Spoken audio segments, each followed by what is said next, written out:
આજે આપણે બટેટાની ચિપ્સ બનાવીશું। તે માટે આપણે બટેટા છે તેની સાલ ઉખેડીને આપણે તૈયાર કરી લઈશું। હવે આપણે બટેટાની સાલ છે તે આ રીતે આપણે ઉખેડીને તૈયાર કરી લઈશું બધા બટેટા। હવે આપણે બધા બટેટા છે તેને સાલ ઉખેડીને આપણે તૈયાર કરી લીધા છે। હવે આપણે તેની ચિપ્સ કરી લઈશું।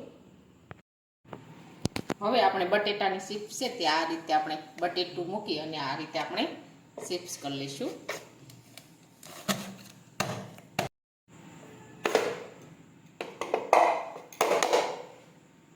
આ રીતે આપણે બધી ચિપ્સ છે તે તૈયાર કરી લઈશું। હવે આપણે ચિપ્સ તળવા માટે આપણે તેલ છે તે ગરમ કરવા મૂકીશું। હવે આપણે તેલ છે તે ગરમ થવા દઈશું। હવે આપણે બધા બટેટાની ચિપ્સ છે તે તૈયાર કરી લીધી છે। હવે આપણું તેલ છે તે ગરમ થઈ ગયું છે।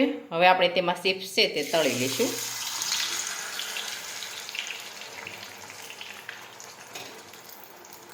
હવે આપણે ફેરવતા જશું।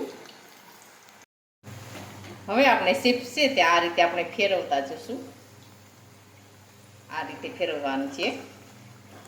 હવે આપણી ચિપ્સ છે એકદમ સરસ તળાઈ ગઈ છે। હવે આપણે એક પ્લેટમાં કાઢી લઈશું આ રીતે। હવે એકદમ સરસ તળાઈ ગઈ છે, આપણે પ્લેટમાં લઈ લઈશું। આપણે ચિપ્સનો મસાલો નાખીશું। આમાં આપણે ખાંડ, ચટણી, જીરું અને મીઠું બધું નાખેલું છે। હવે આપણે ચિપ્સ છે તે મિક્સ કરી દઈશું આ રીતે।